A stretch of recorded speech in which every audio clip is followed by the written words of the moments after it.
A greeting opens the discussion before conversations turn to how the project came about. It is noted that 28 days and 28 weeks had already been made, so producing a 28-month entry seemed unnecessary, given how much time had passed since those films. 28 years felt more fitting instead, prompting consideration of what such a span might mean, whether the infection remained in Britain, and what might have become of the country. The biggest challenge was imagining how a world might rebuild itself after an apocalypse. The premise of retreating to a safe space, protected by a causeway that could be defended once exposed by the tide, was regarded as an excellent starting point. Post-apocalyptic stories are usually set in cities, since decay is visible in the houses and buildings there. A recurring aim was subversion, presenting a landscape that looks green and beautiful, inhabited by a community coping well with nothing outwardly post-apocalyptic about it. This visual subversion became a guiding idea. The story opens on Holy Island, a site historically significant as the place where Christianity first came to England and where Vikings first attacked Britain. It sits in the north of England, near Scotland, on the east coast. Filming instructions are called out, urging readiness before the cameras roll. An effort was made to make Holy Island and the mainland look very different from one another. The island is depicted as a place touched by human hands, filled with smoke and suggesting agriculture and controlled nature. The mainland, by contrast, appears as a superabundant landscape of hyper-real, almost lurid green colors. The contrast between the two was considered essential. Because the films are set in the north of England, extensive scouting took place across Yorkshire and Northumberland, offering wild and varied landscapes. These settings made it easy to imagine a land untouched for 28 years. The northeast of England is not commonly used for filming, and Northumbria's wildness suited the story well, since the region's natural rewilding matched the narrative. Its proximity to Holy Island also provided the Geordie accent, a beautiful, sing-song voice from the north heard throughout. A figure points out the angel, recalling being shown it for the first time and being told it would stand like that forever compared to the pyramids or Stonehenge.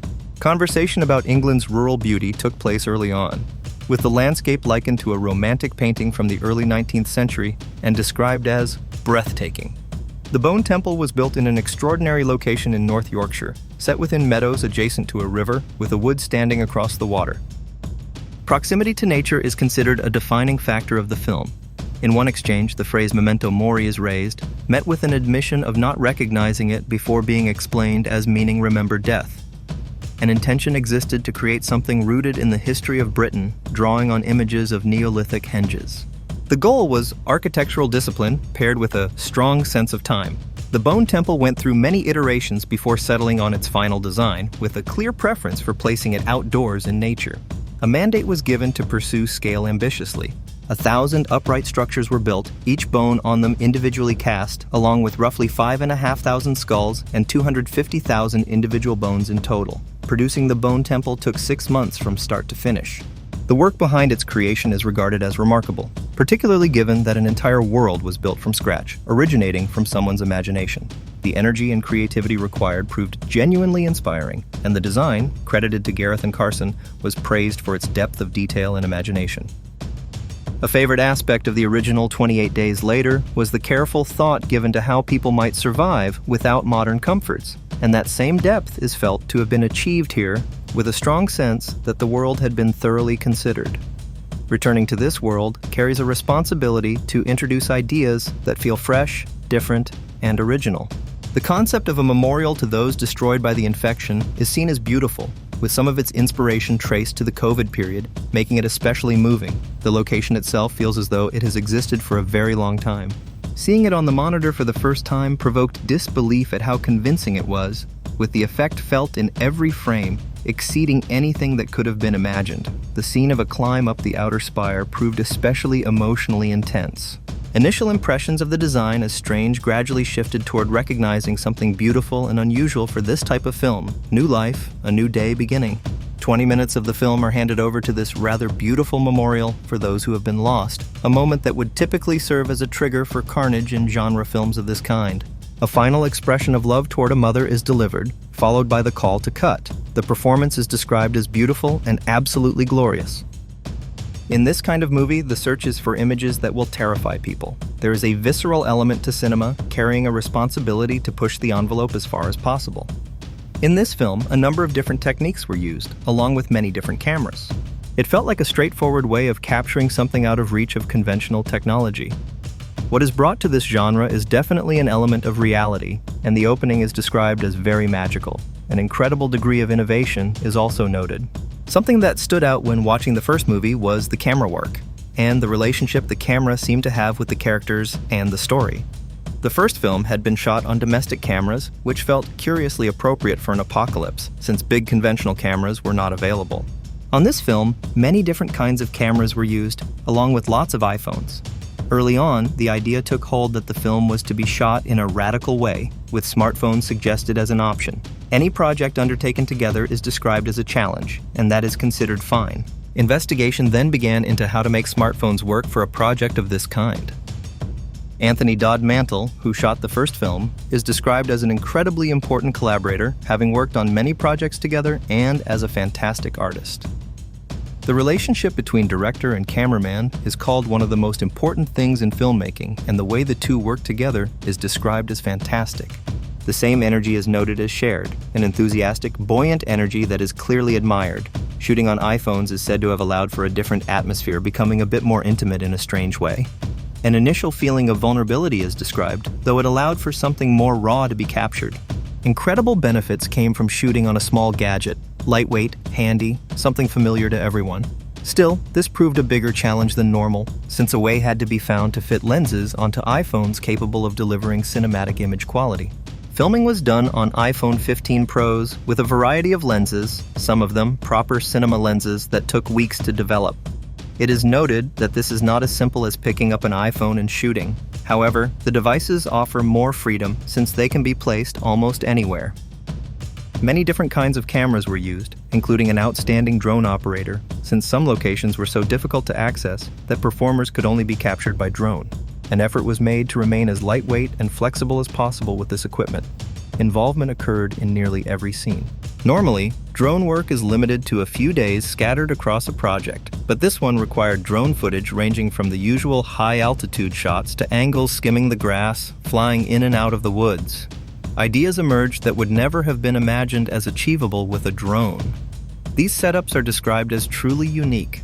New rigs were built, producing a sort of Matrix-style effect in action sequences, able to capture movement sweeping from one point to another. The process is called genuinely complex, better left explained by those directly involved. The technique is based on an older concept seen in films like The Matrix, though achieved here in a different way. Essentially, multiple cameras are arranged in an arc, all recording simultaneously. In post-production, the footage will be quickly cut between them, allowing freedom to move around, wrap the subject, and experience the action within the scene. Referred to as the poor man's version of bullet time, the technique creates an almost three-dimensional sensation of arrows striking at various points. In another scene, when a character meets his end at another's hands, this bullet time approach is used again. In a cinematic sense, this is seen as another boundary being broken and is regarded as bold filmmaking. Working together across many years has meant consistently embracing new ideas. To some extent, the easier path was not taken on this film, with plenty of restrictive and challenging issues arising, much as with 28 Days Later. Out of that kind of energy, something interesting tends to emerge. A call to cut is given. 28 Days Later connected with audiences around the world to an extraordinary degree, creating a sense of obligation toward the fans who are the reason for making another installment. At the same time, there is a responsibility to contribute something new, with a clear desire for audiences to come away with an intense visual experience. A description is offered of once being a huge admirer of Danny's work and a fan of the earlier films, with great intrigue expressed at seeing how the characters are living, coping, and managing to survive. Audiences are said to love what is called world building, and while no one truly wants to live through an apocalypse, imagining such a scenario and considering how rebuilding might happen afterward is described as an appealing idea. The result is likened to a period film set in contemporary times, since manufacturing and clothing production had stopped entirely, leaving a world built from sourced, pulled, and recycled materials belonging to a different era. Danny is described as an inherently anarchic character, a trait considered foundational to Danny's personality, and that same sense of anarchy was recognized in the people brought onto the project. Early pitches of references and ideas were said to be quite extreme, yet Danny's enthusiasm for them was visible, followed by a call to cut on what was regarded as a beautiful take. Danny is recalled as having worked with Gareth and Carson before this project. with an introduction to them coming during discussions about costume ideas, and the level of detail brought to the work is described as amazing. The costumes created by Carson and Gareth, who also served as production designers, are described as part of a genuinely interesting journey, driven by a strong pull toward finding practical wear. A fireman's jacket discovered in the stunts rehearsal room stood out for being authentic to the period, and after being shown to Danny, Carson, and Gareth, its silhouette over a boiler suit was appreciated. The look initially seemed odd, but that oddness ultimately made it feel right. Surprise is expressed at not switching between many different costumes as expected, since one main costume served the entire production, with particular fondness noted for a talisman detail worn by Danny's character. Imagined backstories suggest the item was made by Isla during a trip to a beach together, and the jacket is praised as amazing, with a wish expressed to own a similar one. Different approaches were tried for Isla's costume before settling on a post-war look, giving the impression of a figure fallen out of time, a quality considered essential to capture correctly. Since Isla's character represents Holy Island, many of the flowers on the dress worn throughout the film are ones that can actually be found there, with such details credited for bringing the character to life. For Ela, the story is framed as a journey toward death, so the look was broken down from the very beginning to appear sweaty and rough, a transformation noted as difficult to achieve given the actor's typical appearance. A wig was initially planned for Isla but was set aside in favor of freedom to be tactile with the head, since Isla suffers from headaches, and a wig would have prevented that kind of physical expression. Portraying an illness convincingly is described as depending on the audience feeling that truthfulness. For Kelson's first appearance in The Green Grass, the intent was to look startling and arresting, with an in-scene remark explaining the appearance as being painted in iodine, described as an excellent prophylactic. The figure is characterized as essentially red-orange, achieved by shaving the head rather than using long hair, a choice considered a strong visual decision, with clothing left manky, sweaty, iodine-stained, and implied to carry a strong odor. Extensive testing was done on the iodine coloring due to the many variables involved, since too much red risked making the figure look covered in blood, while too much brown made the effect appear overly muddy. Repeated testing eventually settled on the correct tone. The attention to detail encountered upon entering this world was unexpected, with the full scope of requirements for the production only becoming clear over time, though the process is described as incredibly fulfilling. Everything worn by the cast is said to carry deep meaning for the crew, the actors, and the story itself, even if audiences may never fully perceive that depth. As an example, the amount of work behind a group of 7 characters known as the Jimmies, each built from patchwork tracksuits, is highlighted, with every piece passing through the hands of roughly 30 people before completion. Among all the looks, the Jimmies are singled out as a favorite for being genuinely iconic and unlike anything seen before, which made the work exciting. A line requesting permission to step in is followed by a description of tracksuits sewn and patched together in bright primary colors, contrasted with an immaculate tracksuit adorned with gold chains and a tiara worn by Sir Jimmy, along with a directive to hold position, a description of the group as nasty, a repeated call to hold, an instruction to go, and a burst of collective shouting. One of the greatest gifts of the process was witnessing incredible artisans at work across every department. Seeing everything come together is described as an absolute pleasure, closing with an exchange of "how's that?" and a matching response from the group. Reference is made to the well-known observation that nature finds a way, followed by an instruction to remain completely still. It is then noted that whatever form is taken, however ugly or repellent it might appear, is simply part of an ongoing process of change. The responsibility of returning to this material is described as an attempt to show how the infected have evolved, and a direction is given to move back toward the trees.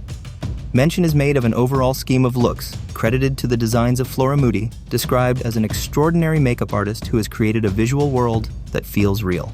A call is then given to begin filming. It is recalled that the first surprise came when everyone sat down at the table and was told that the infected have to be naked, since they are not dressing themselves and have become wild animals. The infection is described as an illness, a virus that people catch, meaning those affected have not died and returned to life, but are living people who have gotten sick and therefore still need to drink and eat. A question is raised about what a human infected with this disease for 28 years would look like. Distinct categories are outlined: the slow-lows, described as very large, kept low to the ground, and eating worms, the infected, described as the mainstream mass, and the berserkers, described as amazing alpha specimens. The disease is said to cause erratic, unpredictable movements, and the task described is teaching actors how to move and become an infected person.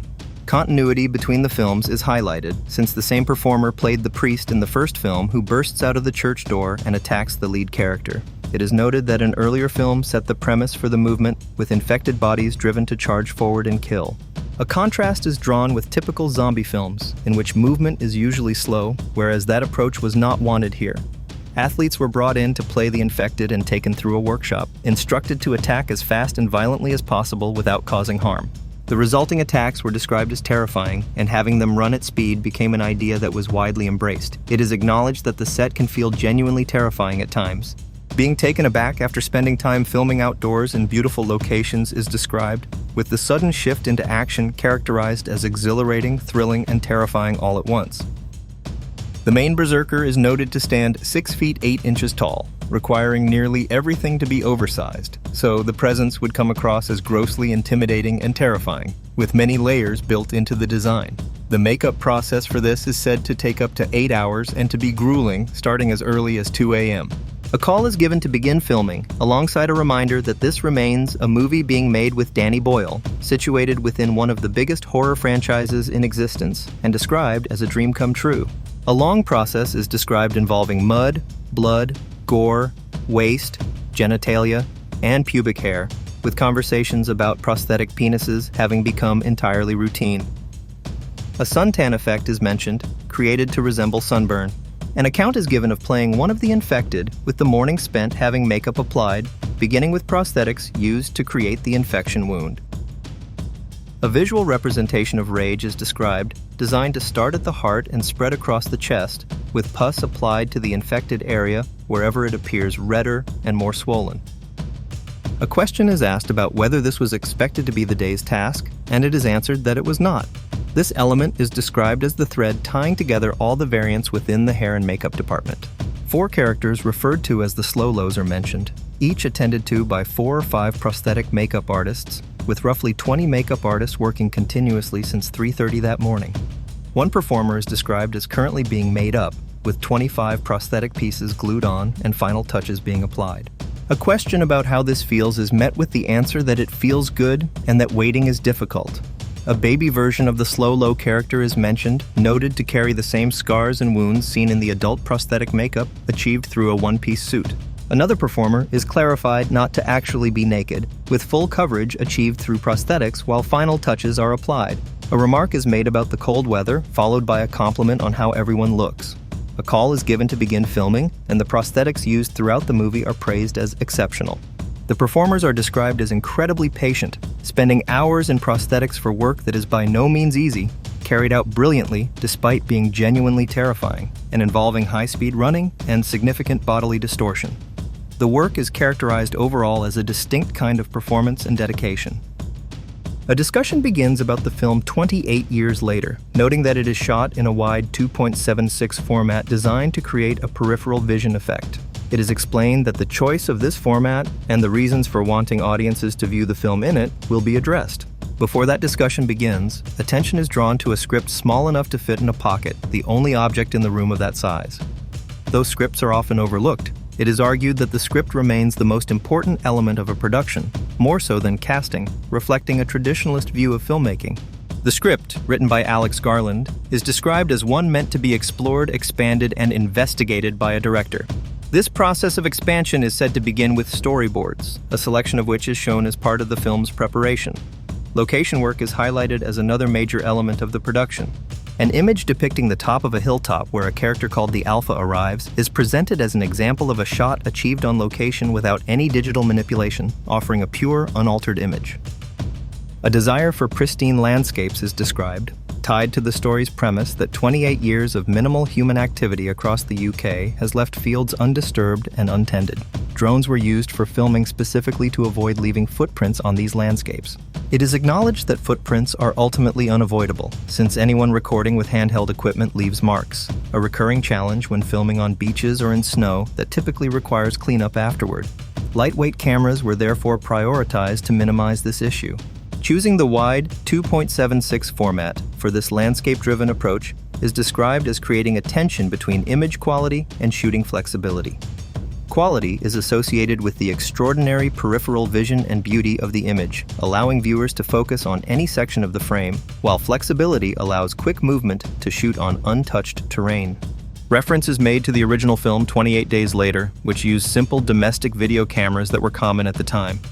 The reasoning behind that choice is recalled. In the event of a sudden apocalypse, such cameras would likely be left lying in the streets, allowing a survivor to view what had been recorded.